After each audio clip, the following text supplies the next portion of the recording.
Hello!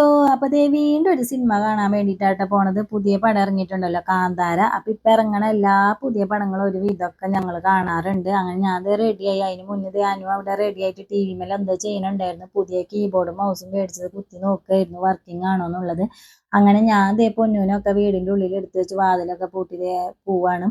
കാരണം രാത്രി 11 മണിക്കലത്തെ ഷോയ്ക്കാണ് ഞങ്ങൾ ബുക്ക് ചെയ്തത്. ഇനി തിരിച്ചു വന്നത് വെളുപ്പിന് 2:30 2:45 അപ്പൊ അതുവരെ പൊന്നൂനെ പുറത്ത് വെക്കാൻ പറ്റത്തില്ല. കാരണം പുറത്ത് വെച്ച് കഴിഞ്ഞാൽ പിന്നെ തിരിച്ചു വരുമ്പോൾ പൊന്നൂനെ പപ്പും തൂവലും മാത്രമേ ഉണ്ടാവുള്ളൂ. ഒരു കണ്ടം പൂച്ച കണ്ണ് വെച്ച് കുറച്ച് ദിവസമായി അവളെ ഉപദ്രവിക്കാൻ തുടങ്ങിയിട്ട്. അങ്ങനെ ഞങ്ങൾ തിയേറ്ററിലെത്തി. മാപ്രാണം പറഞ്ഞത് തന്നെയാണ് ബുക്ക് ചെയ്തത്. വേറെ എവിടെ സീറ്റ് കിട്ടിയില്ല. അപ്പൊ ശനിയാഴ്ച ആയിട്ട് ഞങ്ങൾ ഈ ഒരു സിനിമ കാണാൻ വന്നത്. നല്ല തിരക്കുണ്ടായിരുന്നു. തിയേറ്ററിന്റെ ഉള്ളിൽ പാർക്കിങ്ങിന് പോലും സൗകര്യം ഉണ്ടായില്ല. പിന്നെ അപ്പുറത്ത് എവിടെയാണ് പാർക്ക് ചെയ്തത് വണ്ടി.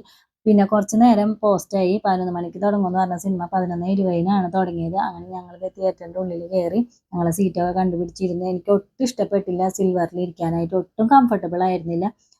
അത് കഴിഞ്ഞ് നമ്മളത് സിനിമ തുടങ്ങി. ഭയങ്കര ആകാംക്ഷയോട് കൂടിയാട്ടോ ഞാൻ ഈ സിനിമ കാണുന്നത്. സത്യം പറഞ്ഞാൽ സിനിമയ്ക്ക് വന്നത് വെറുതെയാണ്. ഞാൻ കുറേ ഭാഗങ്ങളൊന്നും ഞാൻ കാണില്ല പേടിച്ചിട്ട്. പിന്നെ നല്ല മൂവിയാണ്. എല്ലാവരും പോയി കാണാം. എനിക്ക് പേഴ്സണലായിട്ട് ഭയങ്കരമായിട്ട് ഇഷ്ടപ്പെട്ടു. അങ്ങനെ ഇന്റർവെല്ലായി നമ്മൾ അതിന് പോപ്കോണൊക്കെ മേടിച്ച് വന്നിട്ടുണ്ട്. പിന്നെ കാപ്പി മേടിച്ചു. എനിക്ക് തീരെ ഇഷ്ടമായില്ല. ഭയങ്കര മധുരമായിരുന്നു. പിന്നെ എങ്ങനെയൊക്കെയോ ഞാനത് കുടിച്ച് തീർത്ത് മേടിച്ചാലെന്ന് വിചാരിച്ചിട്ട്. പിന്നെ ഇന്റർവെല്ല് കഴിഞ്ഞിട്ടുള്ള സീനൊന്നും ഒരു രക്ഷയില്ല. ലാസ്റ്റ് സീനൊന്നും ഞാൻ കണ്ടില്ല പേടിച്ചിട്ട്. അപ്പൊ ദേ സിനിമ ഇവിടെ കഴിഞ്ഞിട്ടുണ്ട്. അപ്പൊ എല്ലാവരും പോയി കാണാം. അടിപൊളിയാണ്. അങ്ങനെ ദേ തിരക്ക് കാരണം ഞങ്ങൾ കുറച്ചു നേരം വെയിറ്റ് ചെയ്തിട്ടാണ് പുറത്തിറങ്ങിയത്. ഇനി നേരെ വീട്ടിലോട്ട്. അപ്പൊ ഇത്രയേ ഉള്ളൂ.